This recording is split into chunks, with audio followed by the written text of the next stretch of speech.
It says we're live. Good evening, everybody. How you doing tonight? Welcome to live stream number 2 this week. If you missed yesterday's with Al Spader, it's recorded. Just help yourself. Go take a look at that after you leave here when we're done. Not right this minute.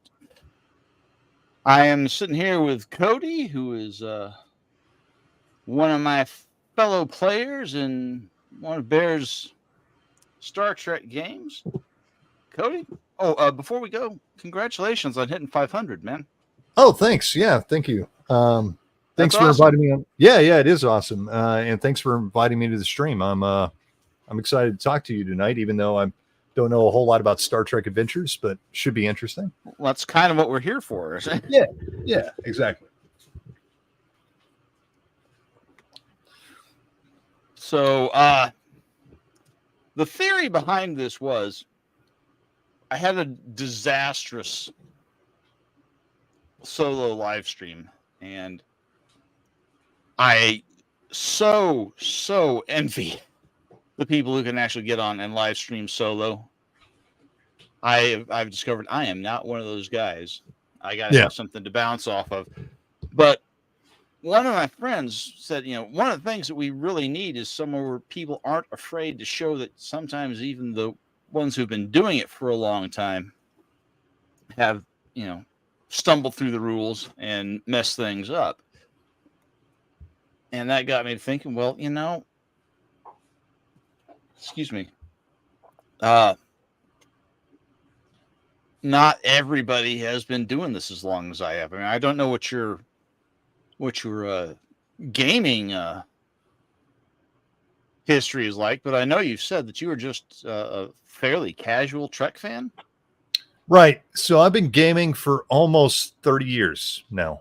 Cool. Even though I'm a younger guy, I started in the mid 90s, around 95. And I've played all sorts of games, like I still do. Like I'm just a gamer, right? I play role-playing games. I like board games. Cool. I like miniature games. I like role-playing games. So I like all that stuff, so. And as far as Star Trek goes, I grew up watching Star Trek all my life. Anything science fiction, right? I love and still do love and always loved science fiction. And Star Trek was a mainstay for me. So, I grew up watching the original series, which was my favorite and still is, because I, for some reason, have a fascination with retro science fiction in particular. But of course, I'm a 90s kid, so I grew up watching The Next Generation. That was the show that was still on the air. And I used to watch that with my mom, and we watched it when it was coming out. And I loved it, but I wasn't like I wasn't really a Trekkie, like I couldn't tell you like what happened in episode 79 of, season 3 or whatever. Like I have no idea. Like I know some of it. I mean, I have a little bit of knowledge because I grew up watching Trek and still watch Trek, but I haven't watched like all the Star Trek. Like I've only watched like the original movies and the next gen movies and the original series and next gen and a little bit of like Enterprise. I did watch Enterprise when it first aired, and Voyager. I watched a little bit of Voyager, but so I'm not as knowledgeable about Star Trek as a lot of people were, but I always liked Star Trek. So right. So it was not a hard push for Bear to get you to come play Dr. Taylor. Oh, for sure. Yeah. Well, we used to play Star Trek role playing back in the day. But it was always short lived, right? Like, because it would be like there was always Trekkies in my group, and they were like, yeah, let's play Star Trek. And I'm like, cool. Yeah, let's play Star Trek. And we do it for, 3 or 4 sessions, and it would die out, and it just never panned out. And so I always wanted to play in a good, like Star Trek role playing game where everybody was invested, and really wanted to play Star Trek. And that just never happened until, Bear started talking about doing Star Trek. And I was like, I was all in, that sounded great. Yeah. Okay. So, what was your inspiration for Jeb? Jeb Taylor? Well, besides Foghorn Leghorn. Well, actually, everybody says Foghorn Leghorn, but it actually came from my grandfather. who actually acted a lot like Foghorn Leghorn. So he always reminded me that, and that was his favorite Looney Tunes too. So, he loved, my grandfather is, he's dead now, but we're Right. Cajuns.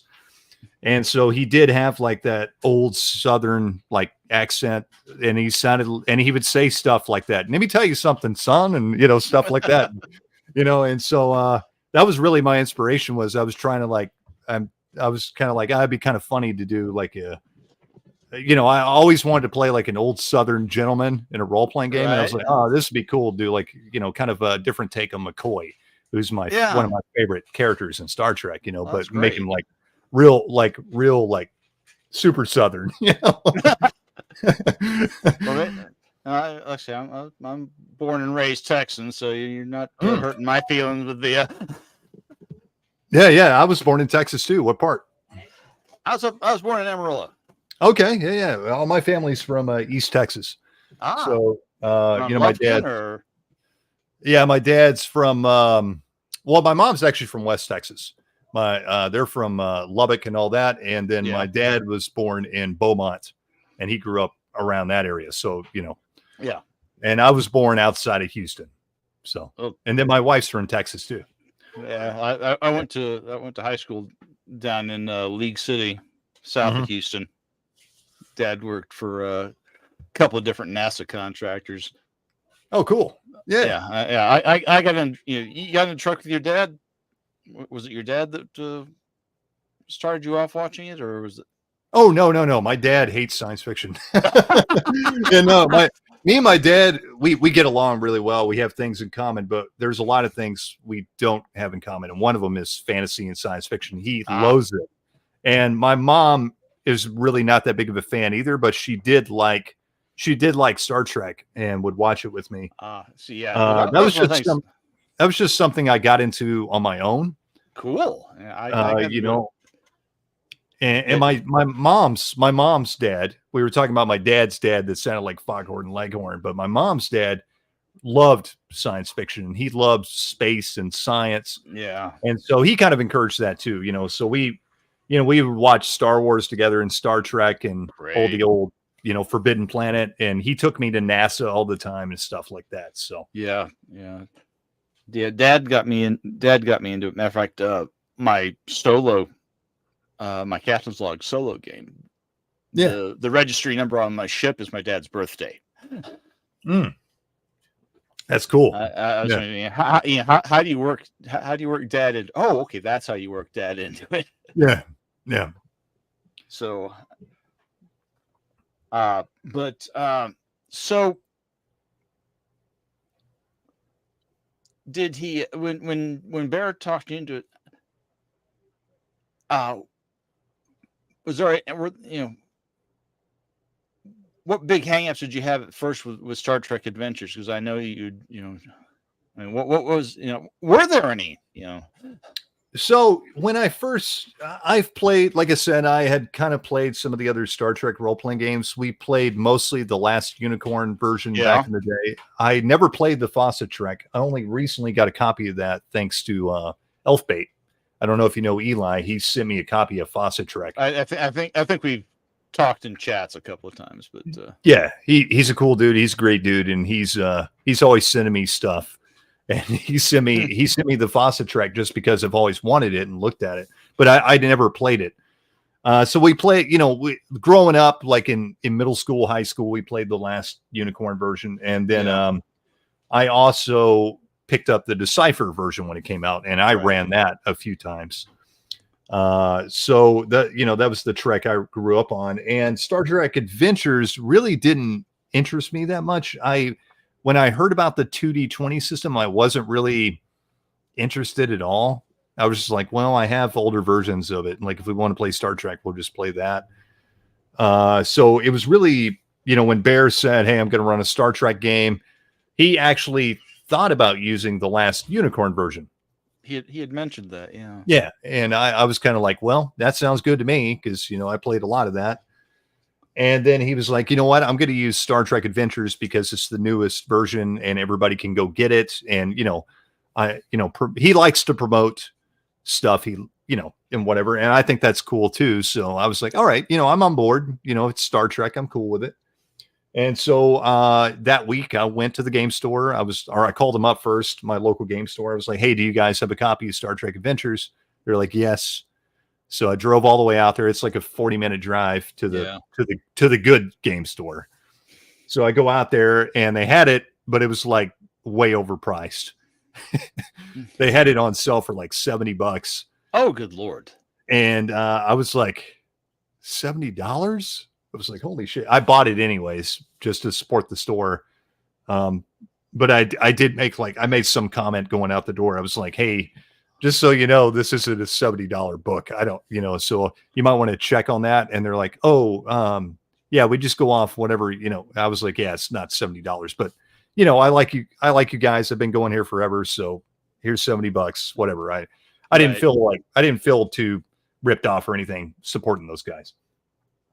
So I started looking through it, and I'll be honest with you, it's a pretty confusing book. Yeah, it can be.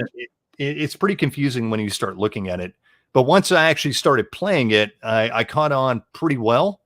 I still do not know the rules very well, which is odd for me because I am I'm actually really good at rules. And this game has really baffled me with memorizing all the rules. And I couldn't really tell you why. So I think that'd be my biggest hang up, is just trying to get a grasp on all the mechanics and rules. Yeah. Because there is a lot of layers to Star Trek Adventures that it's kind of deceptive, because it doesn't seem like there would be, but there actually is. So I'd say that's probably my biggest hang up, is learning all those different layers of the game.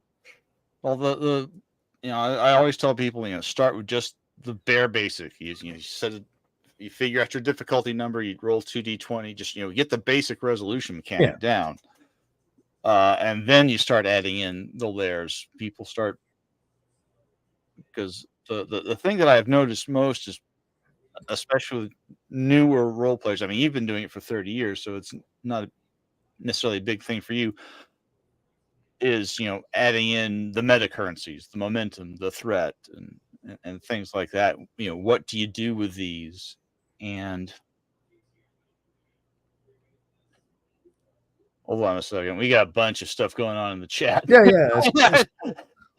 We haven't even commented on the chat yet. Yeah, we just been yammering on. Hi, Surface. Hi, Coco. Hi, Dale. Hi, Longshot. Who else? Oh, hi, Red Shirt. We got representing red shirts tonight. Captain Janeway's your captain. Okay. Yeah. Oh no, give Bear threat is not a bad thing. No thing, guys. It's how you keep the GM honest and make things interesting. And trying to sell some of my players in one of my games on that was one of the hardest things I ever had to do. Yeah, it was try to convince them of that. I'm not the biggest, or I thought I wasn't the biggest fan of like the GM currency kind of mechanics, but to be honest, I do think it does add something to the game, right? I think it just gives a reminder to the GM. It's like, hey, you can throw a curveball at what they're doing, right? Yeah. I don't think that's a bad thing at all. I like challenges, and I especially like challenges in role playing. So yeah, if the DM's throw me a curveball and it doesn't seem, and the mechanic kind of gives makes it seem kind of fair, right? Like it's not like, oh, he's just trying to F us over, right? Like it's that's what I mean. It keeps this helps keep the GM honest. Mm-hmm. It's like, I'm not just pulling something out of my butt to mess your day up. You guys bought this. Exactly. You paid me for this, and but I could. It took a long time to convince some of my players, because some, especially us old grognards. I've been doing this for 44 years. had to stop and do a little. It's like, when did I get my first D&D book? I got in 1980. 1980. My What, first what was your first book? uh BX? the hmm? BX?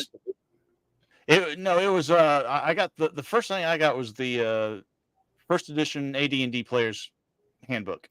Excellent. I wound up with a bunch of the box sets along about there. Migrated from got the Monster Manual and the DMG back when they were $15. Yeah.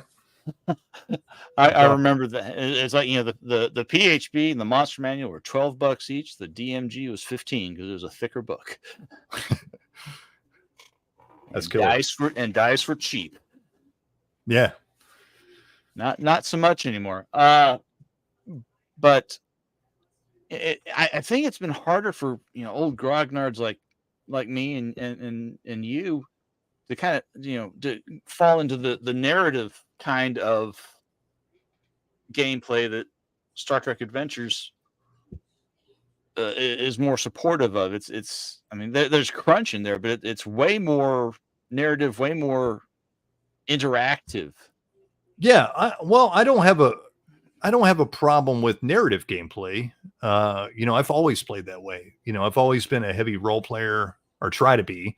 And even when I GM, I try to be, encourage that style of play.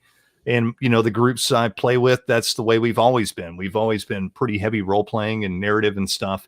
But I am kind of like, this is a new concept as far as like the narrative mechanics, right? Like narrative game style is nothing new to me, but narrative mechanics is something I'm like, whoa, do we really need like a rule for this to do this? Like I can just do this as a GM, or I can just do this as a player. So that is something that I'm still kind of like in the back of my mind, I'm still kind of averse to, because all these modern role-playing games have introduced these mechanics to try to make the game more narrative. But like we've, like in the back of my mind, like my subconscious, I'm like, I don't need these mechanics. Like we do this anyways. But Yeah, I'm starting to see the advantages of it. I'm starting to warm up to it. Yeah, I had actually, when I first started playing this game, when I was play testing, it's like, what the, I had the same mindset. It took a long time for me to come around. Yeah, yeah. And I've been working on this, working on this game as a writer since 2016. I mean, I've been doing this particular game for 8 years now. Wow. Yeah. And it took me a couple of years to get on to get on board with that and start figuring out why some of these and you wind up looking at things in social media, and you start seeing why some of this is necessary, because there are any number of GMs out there who consider a competition. Mm-hmm.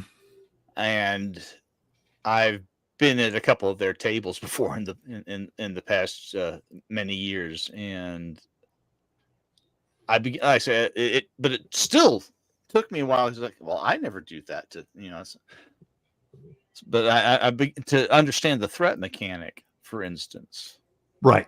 Yeah. I think all those things are really good overall I'm starting to warm up to it, like I said. And I think, like Elfbait just made a comment here that, we were narrative without them, but those rules who help people may not have a knack for it. And I agree. Like I think, a lot of new people may not fully have all, they don't have all the role-playing experience that me and you and a lot of the people here have. So, having those mechanics built into the game maybe could encourage that, and encourage, better gaming. And then, you don't have to, if you have a more experienced group, you don't have to lean into it as much. But a less experienced group, I think it might actually help. I don't think it's a bad thing. I think it definitely helps with a less experienced group, just to get them kind of used to it.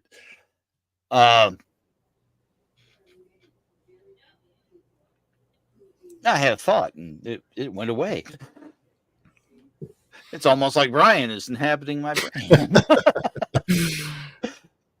It's like, I'm glad he, I'd asked him, and he's like, no, wait, I've got my own things I do on Thursday nights. Oh, that's right. And he's, but the two of us, bouncing ADHD off of each other, that would be. Yeah. Well, I kind of have it too, but it's you hide it better than some of us. Yeah, I guess so. So, you're mostly TOS and TNG. Yes. You don't have as much grounding like DS9. I watched DS9 back in the day, but I don't remember hardly anything about it. I only watched it, once. Yeah. Maybe, I just watched it like reruns when it was on TV with an ex-girlfriend because she was a Trekkie, and we watched DS9 and I enjoyed it. I just don't have as many memories about it as I did Next Generation or original series. Lately, though, I've been going back and watching DS9. I was going to say, because isn't Dr. Taylor a Dominion War veteran? Mm-hmm. He is, and that's one of the reasons I went back and watched DS9, because I wanted to know a little bit more about that era. And I got to say, it's a really good show. I've really been enjoying. Oh, it's solid. It's in many ways, it's really, as a whole, probably the best, most cohesive Trek series of all of them. And there's 11 of them now. So yeah, right. But yeah, so far I've been really enjoying it. I've gotten through season 1 and I just started season 2, and everybody told me it starts to really take off in the next couple of episodes for you. Yeah, and everybody told me, season 1 sucks, and I was like, I liked it. I like season 1. I never thought it sucked. I didn't think it was, I thought it was, more solid than TNG's first season. Well, yeah. But, how hard is that? That's not necessarily it's not too hard. Yeah, that's not necessarily the highest bar. But it really, but one of the best episodes they had was Duet, which is a first season episode. Yeah. And that was really one of the best they had. But I mean, that's to get people kind of a feel for it, because I know watching Sojourner, I'm not sure how many people have much knowledge of what actually happened in the Dominion War. Right. Yeah. And when I was working on Mitch Spain, my character in Paradise Station, who one of the days we're gonna have to sit down and figure out if these two know each other. Oh, sure. Yeah, no, that'd be great. Yeah. Because Mitch was in Starfleet for 25 years before he resigned.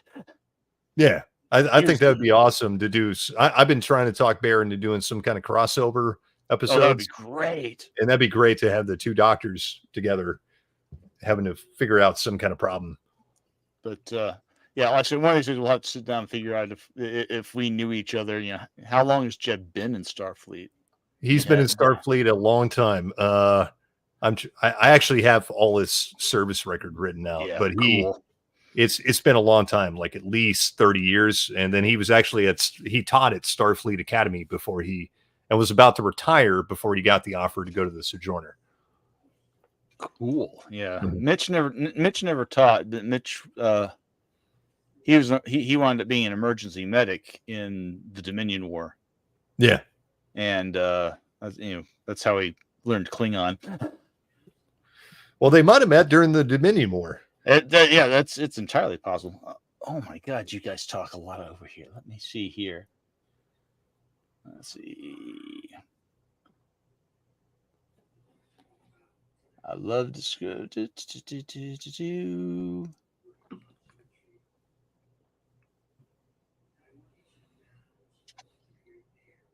Yeah, here's. Yeah.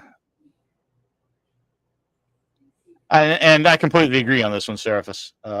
It's the first two seasons are much better. They just pale in comparison. So thank you for that.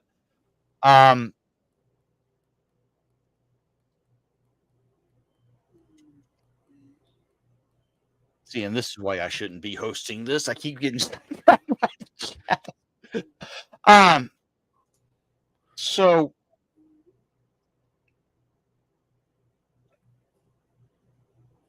did you do your character generation on paper, or did you use the web app? I always do it on paper. Cool. I'm still old school. I get out one of my notebooks and I start working it out on paper. Now, I did for the final character, I did actually use the character generator, just to make sure I got everything right. But like Yeah. I like working out. Like when I learn a game, that's the first thing I do is read through the book. I kind of skim through it and like, oh, cool, look at the pictures and stuff and get a feel for the rules. And then I try to make a character. That's like one of my first things I do. So that's what I did is try to make a couple characters on paper.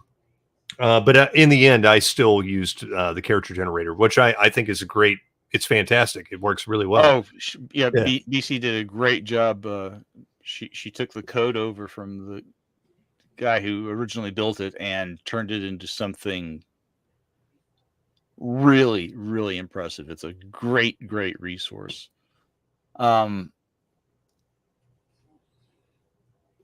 Yes, Dale, absolutely. It does help you understand the system better.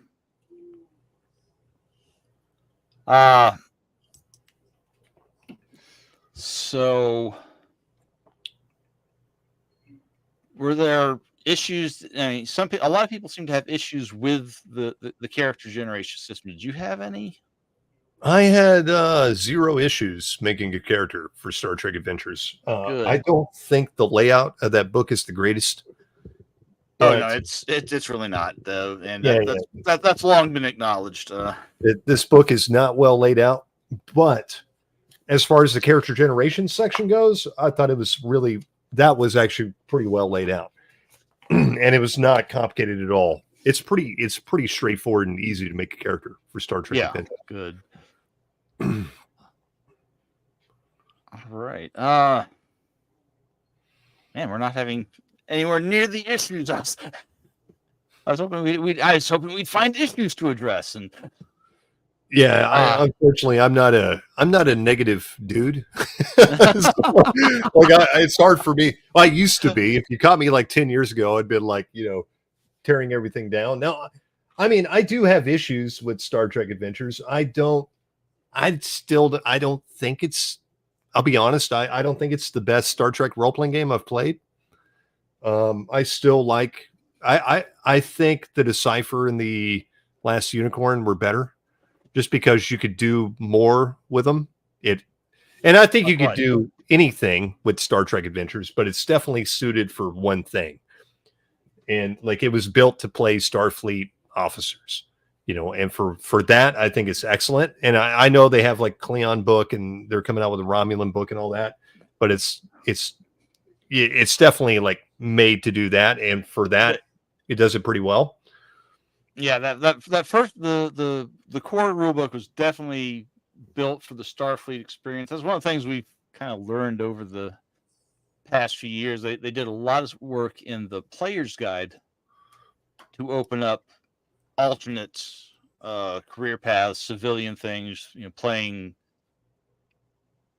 youngsters, playing like a civilian cops. So you could by the time we got the player's guide out, you could literally play just about anything that you actually saw on screen. Right. That's one of the things that the new edition that's coming out is going to be a lot better about, I think, because it's built from the get-go to have a wider open approach, like the Last Unicorn and Decipher games. Had a much had a wider path. It's not focused on that one, but we learn by doing. Yeah, and I also think it was just the way the mechanics are. I think the mechanics are actually ingenious as far as like your skills are basically the departments, and I think that's really cool. Like that is very Star Trek. That works fantastic. But when you do that, it kind of limits what you can play, or it just makes it weird, right? Like, if you're playing like some Ferengi smuggler or whatever, like it's kind of strange. But, in the end of the day, though, most of the time when you're playing Star Trek, what do you want to play? You want to play Starfleet officers or officers in the Klingon Empire or whatever, So I think for that, it works perfectly fine. And I will say the 2D20 system's a little funky. It's not bad at all. I won't say it's bad, but I do think it's a little funky. I still think it's funky, but I'm starting to get used to it. And I do, once you introduce all the mechanics like momentum and all that other stuff, that's where it really shines. I think that's where the system really like comes to light, and it really does feel. At least Star Trek, I haven't played any of the other 2D20 games. It really does encourage role playing a lot. Yeah, that was by design. Nathan Dowdell, he built it like that, but he took the 2D20 system. He went to a lot of trouble for all the different games to make it fit that universe. The 2D20 system that you see in John Carter of Mars, Yeah, is not the same 2D20 system that you see in Star Trek. Is not the same 2D20 system that you see in Dune. yeah, Which is not the same 2D20 system that you saw in Conan. right. Well, I did notice that because that is the only other 2D20 system I have is the Dune game, which my friend bought that for me because I'm a huge Dune head. Like, is that not one of the most beautiful books you've ever seen? It is amazing. Like, and it's like, I'll be honest, like I've been hoping and wishing for a Dune role-playing game all my life, and I couldn't ask for anything better. It's amazing. It's fantastic. Let's see here. Well, we're not talking about Dune. We're not. But just, Seraphis, yes. You can do that now in first edition if you have the player's guide. It's got a lot of expanded options on that on this vein. And it is my understanding from what little I know of second edition that you'll be able to play those out of the core book. Well, let's talk about the second edition a little bit. Okay. It got announced the other day. It did. What are your thoughts, or do you have any insights about what it's going to look like? What are the changes going to be? I don't really know. I did a couple of very late little pieces, but I have not seen the whole thing. I did not work on the main book or the system in any way, except for a couple of small. I did about 500 words. Yeah. So I didn't do a whole lot, but that, it was one of those late editions. Hey, Jim comes to me and said, "Hey, can you do this for me?" I said, "Dude, it's Star Trek." Yeah. If you need me to manually write out the table of contents, just I will do that. So I did that.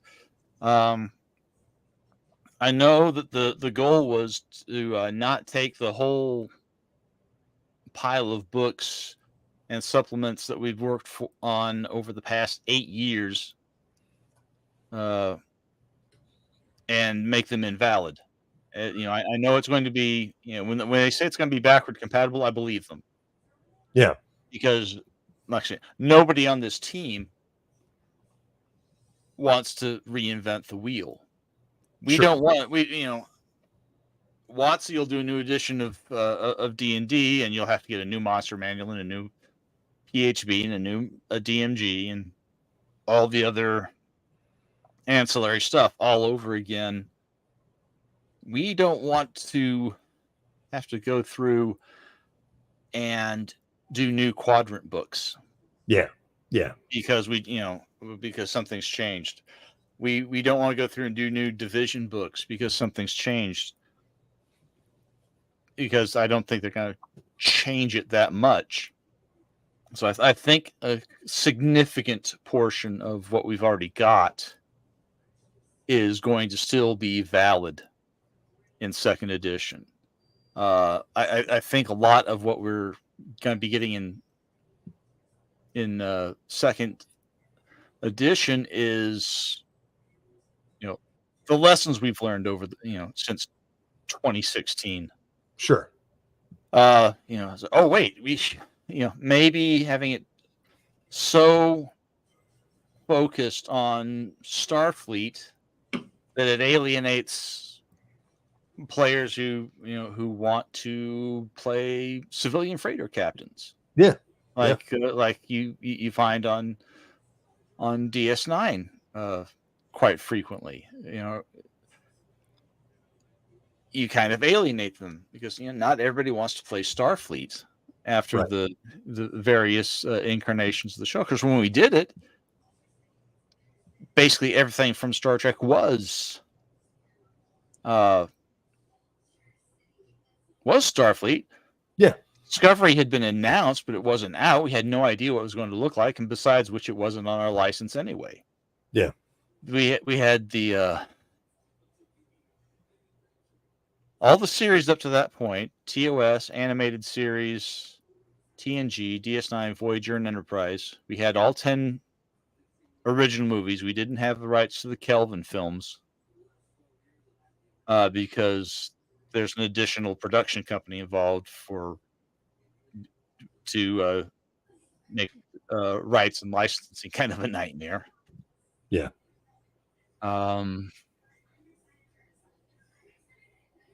But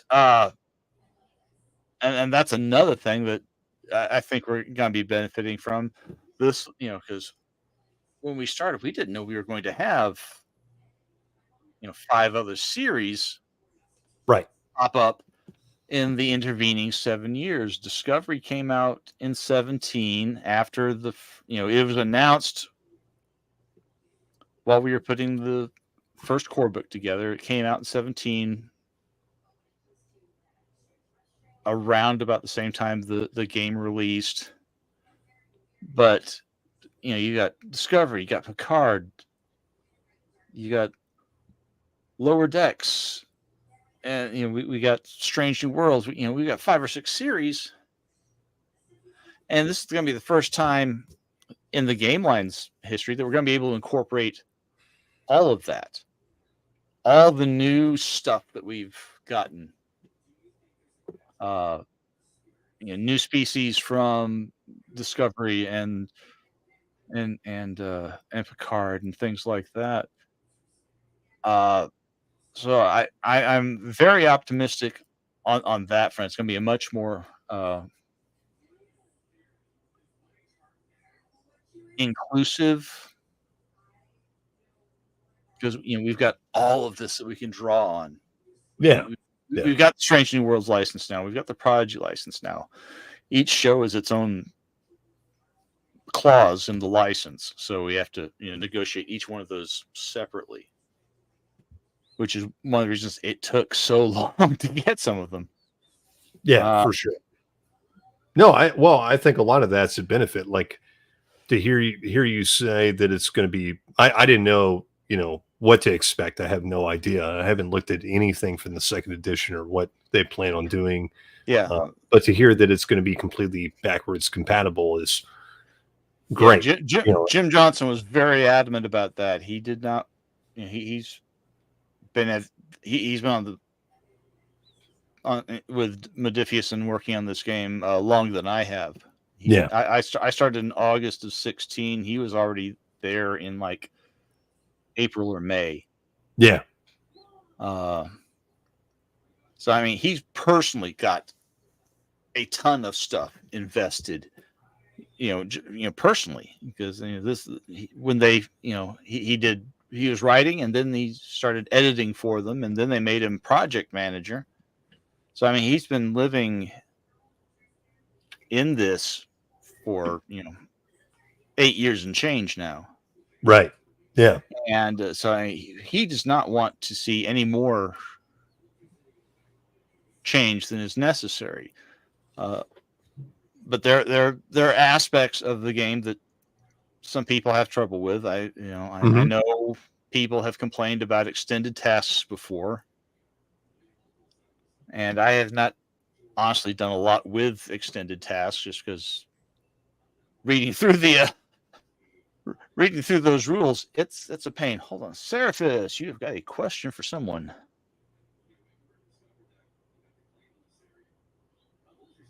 Not yet. One of the things that is on our perpetual wish list, Seraphis, is a time travel book. We would love to have. We just haven't had a chance to get one out. But there's nothing. I don't think there's anything. I'd have to go look. There might be something about the Wells class in the science division source book, but it's on the other side of the room, and I'm not going to go get it right now.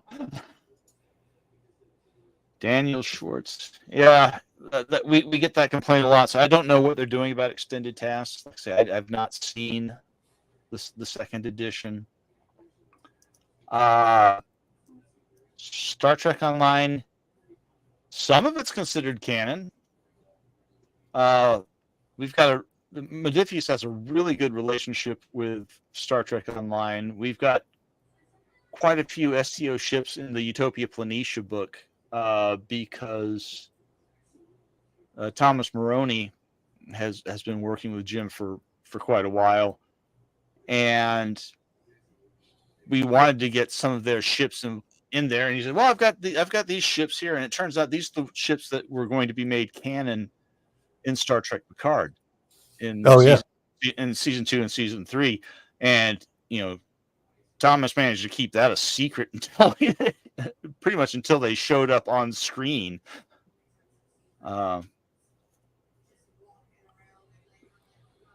I was on a train of thought, and then I saw Surface's question. I got distracted. What was I talking about, Cody?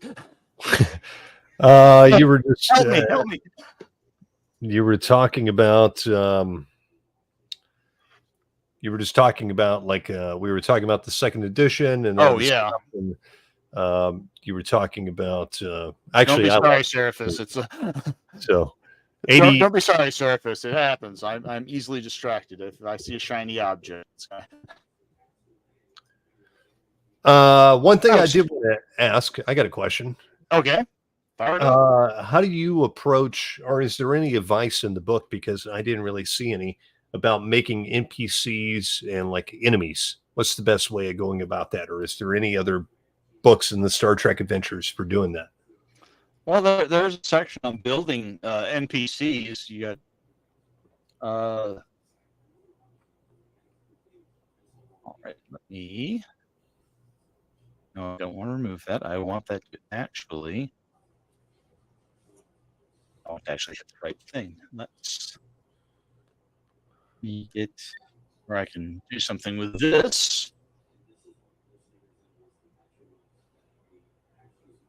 Too many buttons. Let me stop that. What happens when you do things live, folks? Sometimes things will go a little awry. But there's a section here on building NPCs. You got various levels. Minor NPCs are your mooks. Notable NPCs, they're mooks with names.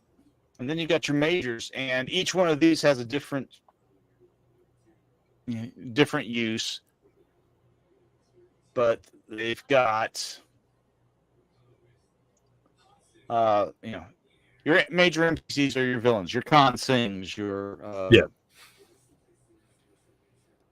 and they get fairly completely fleshed out in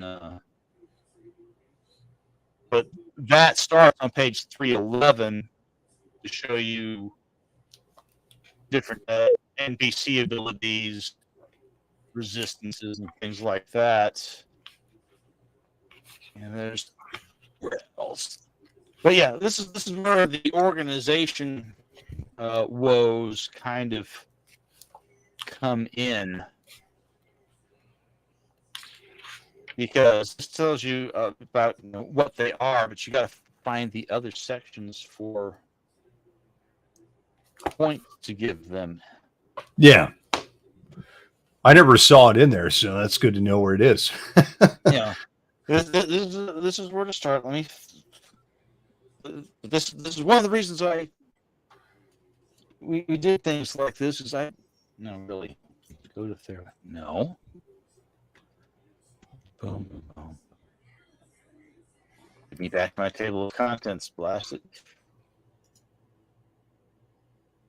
But you got some of it is scattered in the game mastering section. Okay. That makes sense, of course. Yeah. We can start building with things in. I'm trying to find where you add the actual rules for. Boom, boom, boom.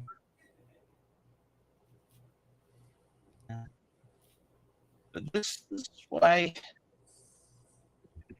people have trouble with this book sometimes. And believe me, I get it.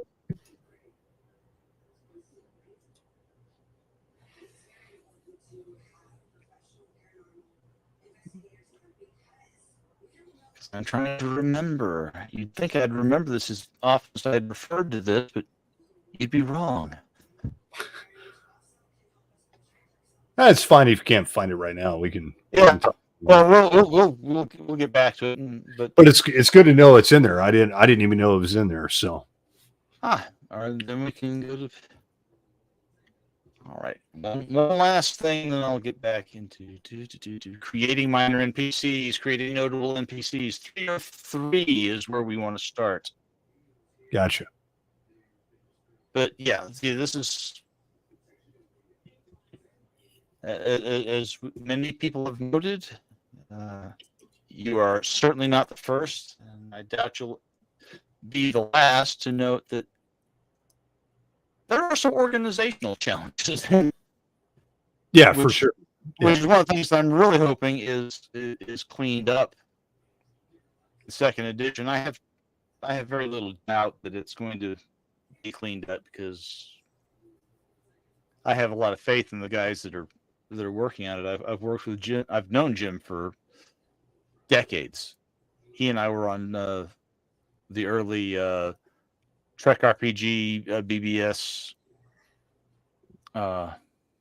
forums 20 odd years ago. That's where Jim and I met Bear. Oh yeah. Yes. Yeah. We've known Bear for 20 some odd years, and I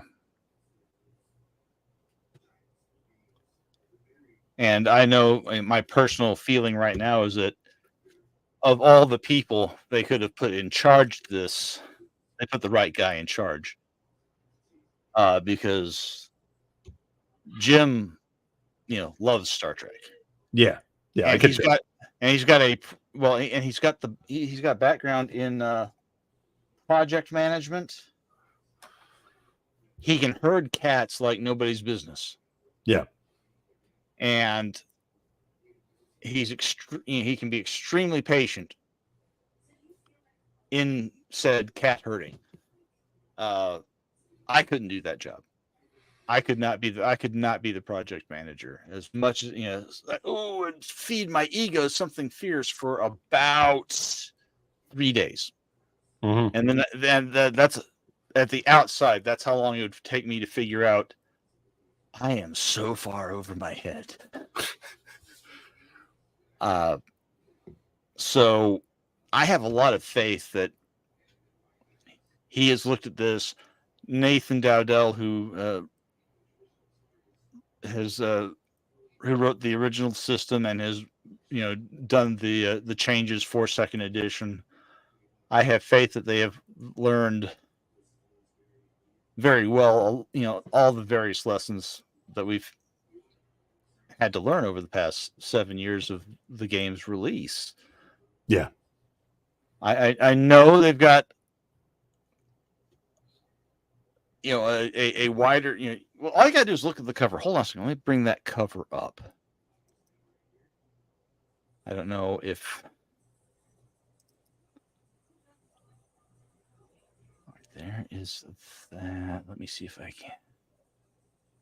All right, now. If I can just convince the software to let me share that window. And that's always the trick, isn't it? Getting the software to cooperate. Share screen. Share that window. Boom. And there we go. Share that. Boom. And bring that window up onto the screen. There she is. This is the cover. Oh, cool. Right on. And you've got, a couple of different Strange New Worlds uniforms. You got a Monster Maroon from the movies. There's an Enterprise uniform here. DS9 and Voyager. Old TNG. Way back in the back there, that guy is wearing a 32nd Century Discovery uniform. Yeah. And I think this guy over here on the left behind that Deep Space Nine science officer, I believe this guy right here is a civilian. It looks like it. Yeah. You can't really tell, but it looks like a civilian wearing one of those jackets with all the pockets that Cyrano Jones wore in that bar fight. Yeah. In Trouble with Tribbles. And this is the approach that they're taking. While it's showing mostly Starfleet experience on just for cohesion on the cover, but they the press release itself said Starfleet civilian, Klingon warriors, Romulan agents, Cardassian soldiers, which leads me to believe that Klingons, Romulans, and Cardassians are among the species that are being included in the core book this time. That'd be cool. I don't know which species are being included, because there's a bunch of them that could be. But I'm definitely happy to see the movie era uniform on there. Yeah, I mean that's one of the things that gave me a lot of good vibes, because my biggest thing was I wanted the thing that got me was not only was it a Starfleet experience, but the way the book was set up, it was primarily a 24th century right. Yeah. experience. You didn't have you didn't have much support. They didn't even have the NX class in the core book. Yeah. Yeah. So I mean, Enterprise, which was one of my favorite shows, it definitely got a lot of short shrift there. But yeah, as I zoom in, that guy's definitely a civilian. Yeah, he is. Yeah, that's not a uniform. That's definitely civies. But you got this guy in the 22nd century, the Enterprise jumpsuits there, and that makes me feel a lot better. Just that the various eras aren't getting short shrift. Yeah, I think that's great. Yeah, I'm very happy about that. I think that'll appeal to a lot of because now more than ever, the Trek audience is bigger than it ever has been, right? Yeah, we are living in the golden age of Trek. Yeah, but the show's got in real life nearly 58 years of history, 11 shows, 10 movies, 13 if you count the Kelvin films, but for purposes of this game, 10 movies, 1,000 years, yeah, of in-game in-universe continuity from Enterprise in the 22nd century to Discovery in the 32nd. Right. I mean, a huge portion of that has been completely unexplored, but I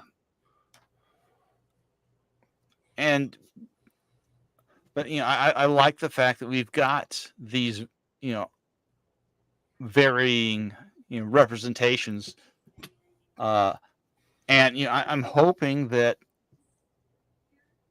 I know we've got the rights to Prodigy. I don't know how much of an appearance it's going to make in this book, because there's not a lot of Prodigy right now. There's only like the one season. Season 2 will be coming out later this year on Netflix, but so I mean, and that is the perfect onboarding for a whole new generation of fans, because the first season of Prodigy was basically taking these kids who had never experienced anything like that, like Starfleet before, Yeah. and showing them, one little thing at the, okay, this is a starship. This is what Starfleet is. This is what the United Federation of Planets is. This is what a transporter is. This is a replicator. This is a ship going very, very fast. Yeah. Yeah. And so I mean, people recently have been asking me, if you're brand new, what yeah. Oh, Michael, it's my kids' Trek. My put this up here because that's worth sharing. Yeah, it's a lot of grandkids' Trek, but it's my kids. I started late, but that is one of the starting points that I would hand people. Oh, for sure. Yeah. I mean, if they didn't know, it's like, okay, we're gonna walk you through this, and it's this rollicking adventure to boot that's got far more heart than it has any right to. Yeah. I'm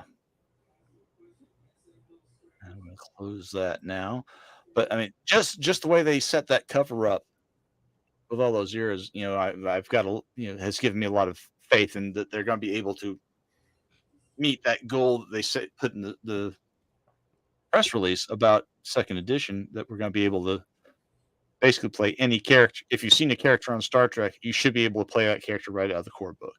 That sounds awesome. So I'll ask you 2 questions here. So, okay, as far as what they've talked about, you being able to play any character in this, Star Trek universe, what do you think that's going to look like mechanically and still be backwards compatible? And also, number 2, what do you hope to see in the second edition? Okay. Mechanically, I think it's going to be a wider variety of species. I think it's going to include at least some of the alternative character generation options that originated in the player's guide.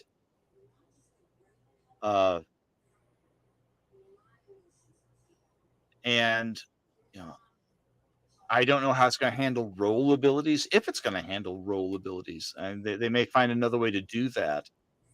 The role abilities in first edition are like, chief medical officer on board ship. You've always got an advantage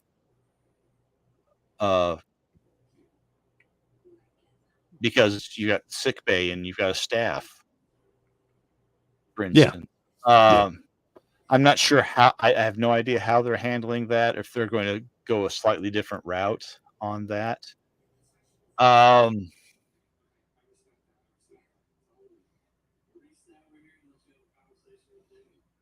But I think, for the most part, that there may be more emphasis in character generation of creation and play, where you assign an array of values to your attributes. You assign a couple of your disciplines, leave everything else blank. You've got, and you build, you build the character as you go along. Okay. I don't know. I know when I first saw that in first edition core, I was kind of leery of it, but as I've going along the past few years, I've become a great appreciator, because that's how you learn about the characters on the shows. Sure. You don't Yeah. have, you don't have the plopped down hole, and you learn that over the course of, that Kira was a terrorist, and she has this experience, and she can do spy things, and but you don't have all that plopped down. You don't know what her beliefs are, her values. Yeah, I think it kind of makes sense in a lot of ways. I was kind of opposed to it too, just because of tradition. But like, I'll be honest. Like, usually when I conceptualize playing a character, which is pretty rare because I don't get to play too much nowadays. Yeah. But when I Tell actually me do about it. get, yeah, when I actually do get to play and not being the GM, I usually don't have much about the character in mind up front. I just have like basic ideas, and then I'm kind of like filling out the character as I'm playing, right? Right. And I think that's a really cool idea to do that mechanically too, because like if you fix all your character with all these skills and all this stuff loaded up front ahead of time, you're kind of boxed in that idea. But if you have room to play with it, all these concepts, I think that's actually a really cool idea. I think it's really cool. I'd actually like to experience trying that system. I haven't really fooled Yeah. around with it, but I think it could actually work, because to be honest, I think that's how most people conceptualize the character. Is the character develops during play as you're playing the character. It doesn't really completely, some people might like conceptualize the character and think they know what it's all about right up front. But once the game actually starts and you start interacting with the world and what's happening, and like every other player, no matter what role-playing game you're playing, that usually is going to change, right? Your character is going to evolve based on the situation. So I think that could actually be really cool in other role-playing games too, to, change around things or make things up on the fly about what your character. Yeah, like with that particular method, you've got you decide one of your four values. You got like one or two of your focuses, and you got a bunch of gray areas because you haven't assigned a value to a particular discipline. It's like, okay, I'm the pilot. I've got a 4 in con, and I've got a 3 in security, and that's all I know. Yeah. That is it. That's all you know. So I'm hoping that remains, and I know Jim is a fan of it, so I can't see it going anywhere. But I think the life path, I think there's going to be more space devoted to it just because of the different options that you're going to have, because like you're going to be able to play the civilians, Right. and things like that. So they're going to have some of that stuff in there, while the character is being developed in the life path. What am I hoping to see? Is that the Yes. question? Yes. That was the other question. What are you hoping to see? What would you like to see? Well, like just about everybody, I'm hoping for better organization. Oh yeah, yeah. As we just saw, trying to find how to build an NPC in that example. I would like to see I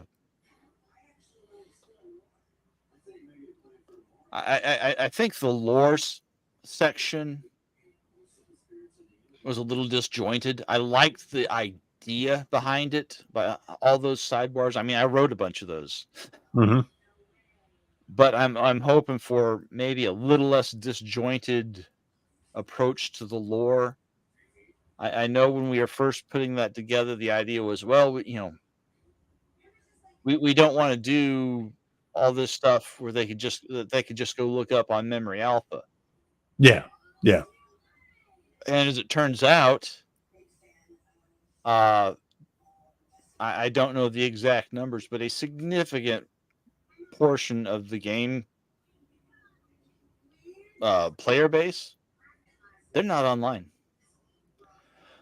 the Facebook group that I admin for STA, we're not quite to 3,000 members. Really? Yeah, and I know they've sold a lot more.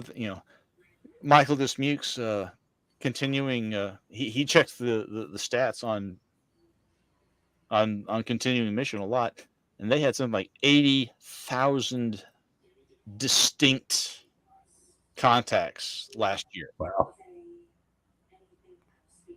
So I mean, there's a lot.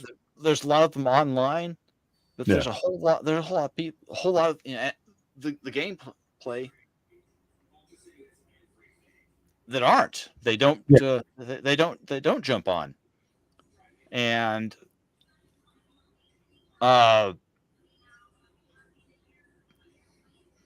so I think a different approach to the lore that respects the fact that maybe everybody isn't online.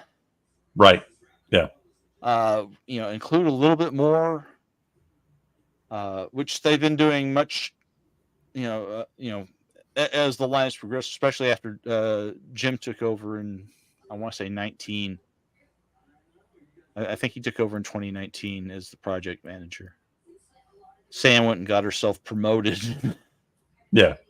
And so she's in charge of all the role playing. So she oversees all that, and but that meant she couldn't do Star Trek anymore. Yeah.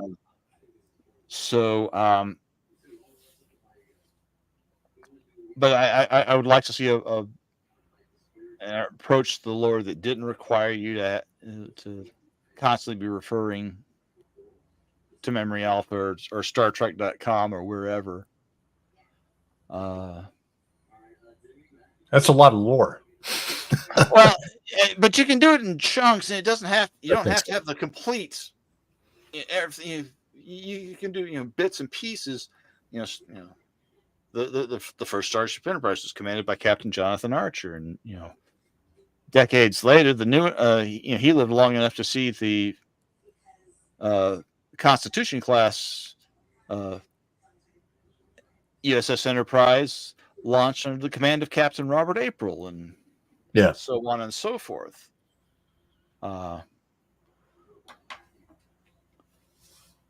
Let's see here. But yeah, I mean, it's a lot of lore, but it can be handled in small chunks and not quite so disjointed. I mean, I loved writing those sidebars. They were good. I enjoyed writing Edith Keeler's diary. I enjoyed writing Richard Daystrom, acknowledging the foundation of the Daystrom Institute. I enjoyed writing Jim Kirk's letter to Will Decker about his dad, but I don't think we needed 50 pages of that before we got to. I think I think it was ambitious. I think it was worth a try. I'm not sure that it worked. Yeah. I'm not sure that approach worked. Let's see. Dale has a question. Dale, if you were to GM a game, what kind of Star Trek game would you want to GM? I think we can both field this one. I would really love to do something lately. When I first started, I was very much a original series movies kind of guy. Mm-hmm. Like Bear said in the Four Color Cafe we did a couple of weeks ago, the refit Constitution class does not have a bad angle.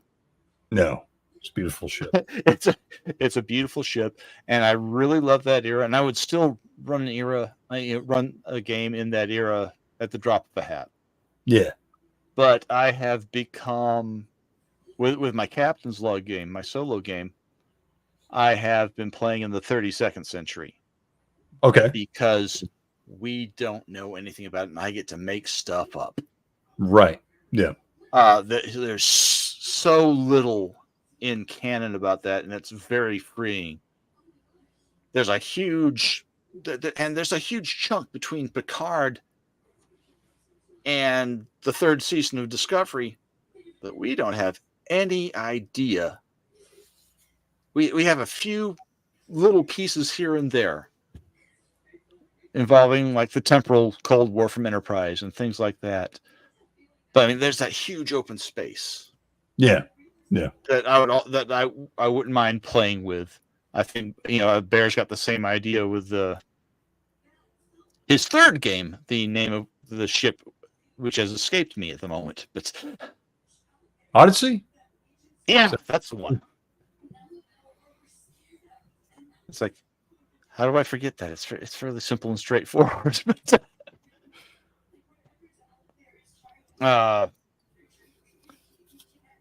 Hold on a minute, Mike. I will put the FB link, the group link, into the chat description here after we're done. Oh, here's a fun one. While I'm looking at this question, how about you, Cody? What would you run? So I was actually going to run a Star Trek game recently when Bear said he was going to do Sojourner. I was like, okay, cool. I'll run a Star Trek game because Bear was like, hey, if you run a game, I'll play in it. So I was like, okay, cool. I'll run a game. And then he's like, hey, I'm going to run a second Star Trek game. And I'm like, okay, that's too much Star Trek because our channels kind of like overlap. So I was like, I'm not going to run this game. And he was really disappointed because I wasn't going to run the game. But I was like, dude, it's just too much. I didn't even realize he had like a third, game in him. But anyways, I digress. But I was thinking about doing my first thought, of course, was original series. But I thought, it'd be cool to do something between Enterprise and original series because there's zero information about it, like nothing. There are big blanks that we tried to fill.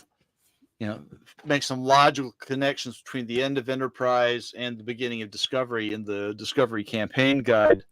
But yeah, that's a wide open space. So I thought that'd be pretty cool. I mean, you could make up your own uniforms. You can make up your own. I mean, there is ship classes that we know about, but you could still make up. There's a it still has that kind of like original series feel. Yeah.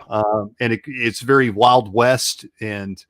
I think it'd be cool to do that. So that's probably what I would do if I actually ran a Star Trek game in the near future. Cool.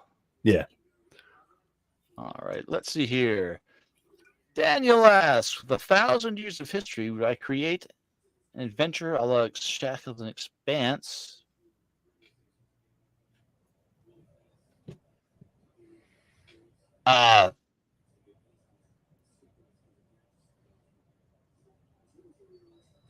I'm trying to.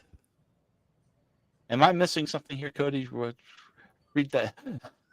I'm having trouble following it too. So, with 1,000 years of history, would you create an adventure? An adventure, I assume, a la Shackleton Expanse, where you place something in Enterprise. Oh, one continuous mission across all of time with different crews. I got you. I'm not sure that I'd be the guy to do that. It's an interesting idea. I mean, a big supplement like the Shackleton Expanse, where you've got certain events that happen across from Enterprise up to Disco. I think that'd be a very cool look. I don't know that I'm the guy to do it. But, yeah, it does sound really interesting. That could be really fun. Like, one ship or follow a ship's name because the ship's obviously not going to last at them. I mean, the adventures of the USS Challenger from 2256 all the way up to 3190. The different ships named Challenger. Is that kind of what you're talking about, Daniel?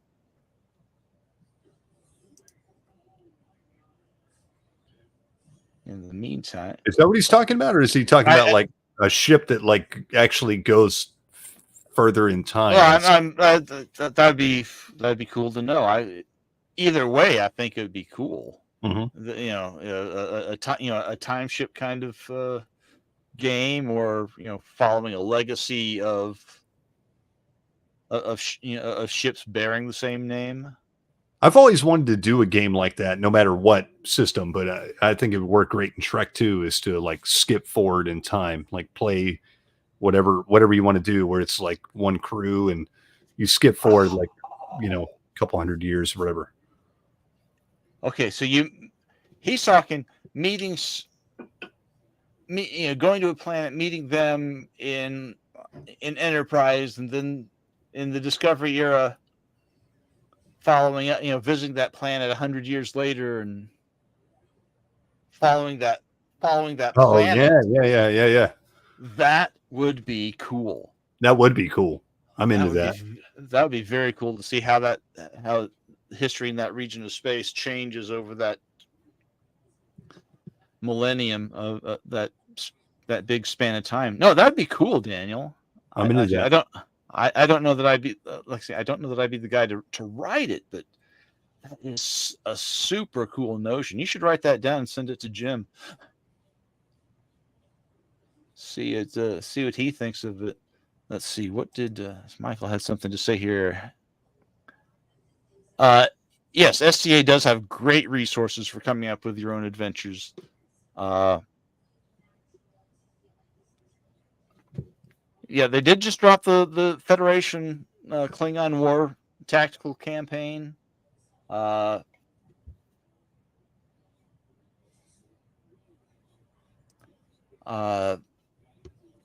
I have no idea what what supplements going forward are going to look like. I know a few things that I have written, but I don't know how they're going to be used. Mostly what I do is the characters. Yeah. So sometimes they'll wind up in the crew pack. Sometimes they'll be used in one of the books. Mm-hmm.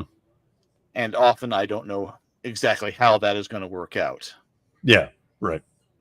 So, but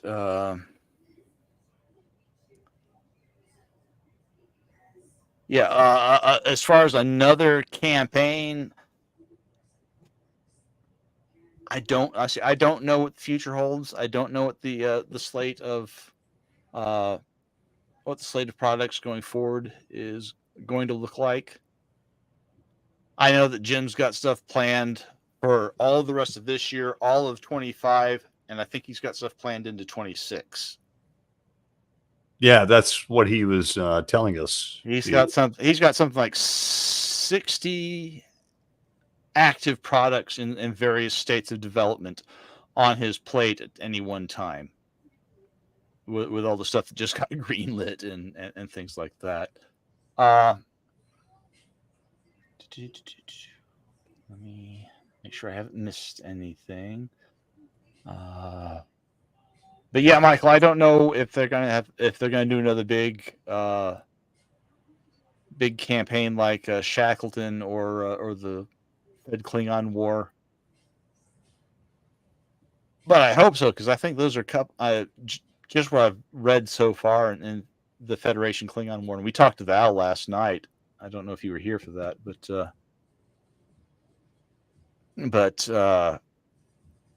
that's a lot of very cool stuff, and the basic design of that can be used for other wars. You could use it to run a tactical campaign for the Dominion War, for instance. Right. Let's see. Seraphis had a question. Just curious, you run mostly in the ciphers. Do the STA provide enough fluff that I could use them as resources to run STA in another system? I think so, but I'm at this point in my life, I'm kind of an STA shill. So, well, there's nothing wrong with that. Sell them on STA. Yeah, I'm trying. If you get there's a lot of lore in the books, especially the later books. You could take. We've been going on and on about it because they just dropped the Federation Klingon War. Yeah, but you could take that and the Discovery campaign guide, and you've got tons of fluff for the 23rd century. You've got most of the space frames that would have been used at the time. But yeah, you could use them as resources for another system. Yeah, I will try to sell you the books as much as I can. Oh, well, this is for you, Cody. Oh, thanks. Appreciate it. Good to see you, Peter.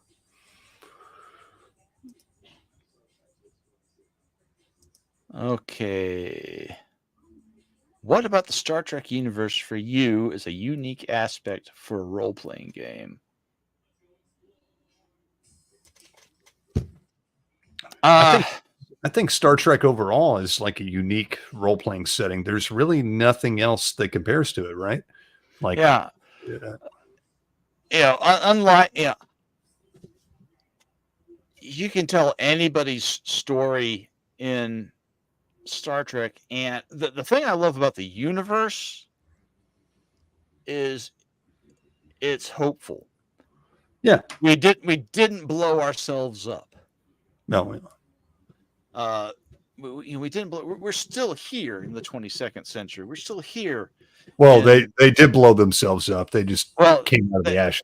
I'm just saying, they had a horrendous thing happen. Yeah, the Third World War was no joke, but it was not Armageddon. right. It was bad. It was bad. Nobody really wanted it to happen. It had to happen for society to pull their collective head out of their collective butt. Because without that, I doubt there would have been, the impetus for Zefram Cochrane to develop the warp drive and attract the attention of the Vulcans. We might not, nothing might have happened at all. But there's hope. Humans will be humans, but for the most part, we got our act together. Which, you look at how things are going today. It's like that's a huge deal. Yeah. The human race getting its shit together is a huge deal. And that's why I like to play Star Trek, is it's hopeful. Yeah, for sure. I mean, that's one of the reasons I've always liked Star Trek. Yeah. And it's open. Yeah. There's so much, it's, to go to another franchise for a minute, Star Wars, for the longest time, I didn't get what else you could do, because if your name wasn't Skywalker or Solo, it didn't seem like there's any real purpose. Because I mean, the plots of at least the original trilogy were so focused on what they were doing, it didn't matter. It took years to start expanding and showing the possibility. It did, but I kind of disagree with you there about Star Wars. Because even as a youngster watching the original Star Wars films, I could see there was more to this universe to explore. Star Wars was really good, especially in the original films, about dropping little things in the backdrop that you were like, oh, what's that? What's this? Who's that guy? What's his story? And so Star Wars did a really good job about saying, hey, there is a broader universe originally. By the way, I'm not saying they do a good job now, but originally I thought they did a really good job of dropping all this stuff in.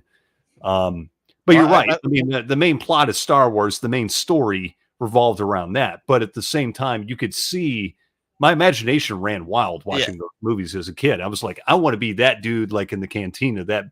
What is he doing? Like, what are they talking about? Like, there's something going on there. I want to know what's going on there. Like I could totally imagine that stuff even as a little kid. So I don't totally agree with you with Star Wars there. I think there was tons of possibilities, and it shows too, because like when West End Games got a hold of it, they went hog wild. That's one of the things that I really liked about West End is they just said, okay, we've got this, and we're just going to, their situation was they were just able to make up stuff out of whole cloth because they didn't think that, it's like, okay, we got the trilogy, and we're not really gonna be doing anything. Yeah, we're gonna have the books, but I mean that was that situation for them was different because they could go. Yeah, they were given complete freedom to do whatever they wanted. And and so I mean, okay, I will concede your point on some of that. I just didn't think it was, and maybe it's just some of the guys that were doing the GMing. Well, I will say that though, like in a lot of experience playing Star Wars role playing games, which I played a lot of people would revert back to the movies and the beats of the movies. When I run a Star Wars game, it's completely different, right? Like I want to explore other boundaries and other stuff in the Star Wars universe. And, and by the way, I'm not trying to make this like a Star Wars versus Star Trek thing. Which I love them. I love them both. I love them both equally. I'm very big on I'm very big on coexistence. There, I just wanted to. But like I think Star Trek is the same way though. You could look at Star Trek and it focuses on Starfleet. It focuses on this crew, like on the ship, and like that's what most people are going to gravitate towards. But I think the same could be said about Star Trek. You can do other things in the Star Trek universe. There's limitless possibilities. Like when I watch Star Trek, I do the same thing. I'm like, I want to know about that guy, on the station. Like, I want to do that, what is he doing, and stuff like that, so I think if you have a good imagination, you could use these universes and do whatever you want with them, right? It's your game. That's the beauty of role-playing games. You can take a framework like Star Trek, Star Wars, Dune, like we were talking about earlier. Yeah. And you can make it your own thing and you can do whatever you want, right? Yeah, you can just play Kirk and McCoy and Spock and all that, or you can Luke Skywalker, or you can be Jeb Taylor and the Klingon Doctor, right? And that's the beauty of role-playing games. You can take the universes you love or whatever and do whatever you want with them. How hard would it be to port stuff into STA? Not very hard at all. No, it wouldn't be hard. Especially you stuff from Prime Directive or SFB, fairly simple. The ships. I would recommend getting a hold of the Utopia Planitia book, because the Utopia Planitia book has the ship design rules in it. But designing the ships, boom, boom, boom. Even if you don't have like that book, which go buy it, it's really cool. But even like if you just have the core rules, it's like the starship stats and stuff are fairly simple to extrapolate what they are. So like you can. I mean, it's really easy to come up with new ships and anything you want, really, even new species and everything. It's really simple to port over to Star Trek Adventures.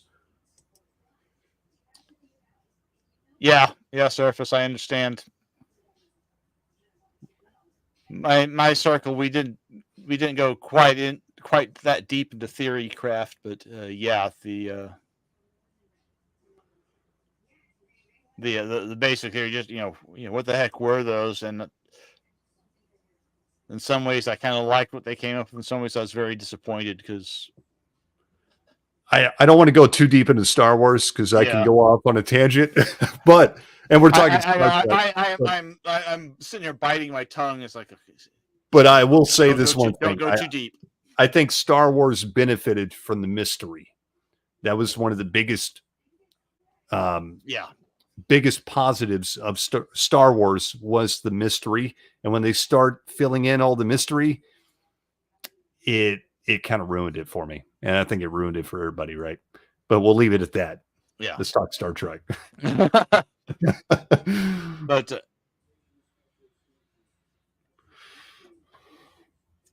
well, I'm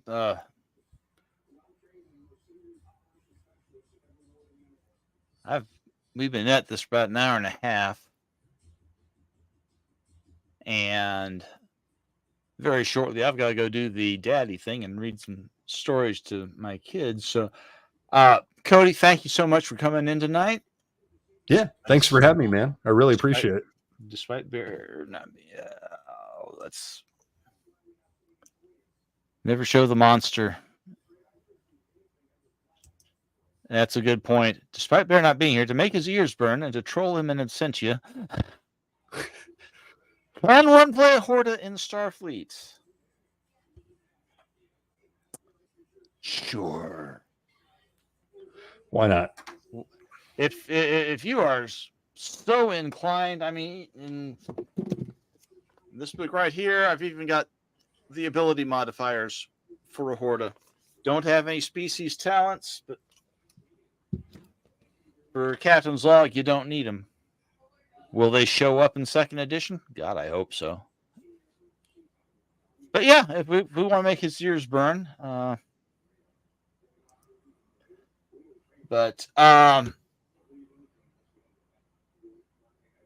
anyway, I appreciate you coming by tonight, Cody. Absolutely, glad to be here. Glad to be on anytime you want me, man. Well, I wouldn't mind turning this into a semi-regular feature. So one of these days we might have to sit down and figure out what else to do, who else we might want to drag in. Sure. Depending on their schedules. I mean, one of the reasons I think it's just you and me tonight is because everybody else is busy with something. Sure. Yeah. Understandable. Oh, don't worry about it, man. We'll be doing this again, and this was recorded. Aaron, have I told you how much I love your book? This is the man who wrote the official guide to the animated series. Oh, cool. Yeah. Which is across the room, and I don't feel like going and getting it because we're fixing to leave. My channel is called the Trekkie Gamer, Pedar, and I will hold on a second. Let me see if I can do this without. No, I can't. I don't think I can. Oh wait, I can. I can do it.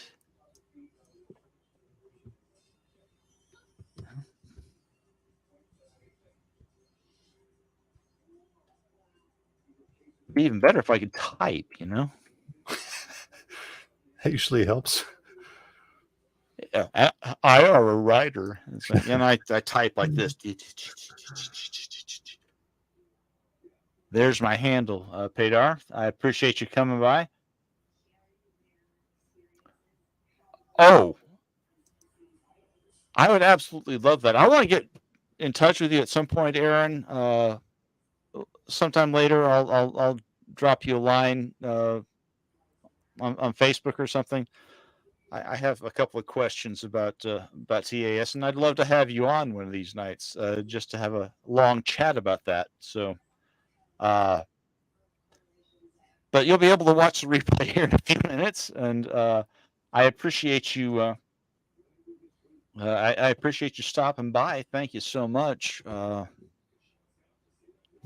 Celebrities came by. I'm all for that. Anyway, guys, tomorrow night, I don't have a stream on tomorrow night. I don't know how that happened. I'm doing an interview, but it's a recording. If you missed last night's stream about the Federation Klingon War with me and Al Spader, it is on my channel. Feel free to stop by and watch the playback on that. If you're catching this particular episode on the playback, appreciate you coming by. Hit a like and subscribe. GM Cody, go subscribe to him if you're not already. And if you're so inclined, I'm going to be talking to another one of our STA super fans who recently had his first Star Trek Adventures mission published, Bill Barbado from Final Frontiersman. I'm going to be talking with him on Saturday night, 6 o'clock Central, 9:30 Sunday, 9 o'clock Sunday morning in Japan, because Bill is Bill is living in the land of the rising sun. But I look forward to seeing you all again. Cody, got to do this again sometime. This was fun.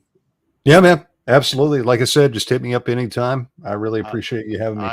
I will definitely drop you a line. In the meantime, guys, live long and prosper. Have a nice evening.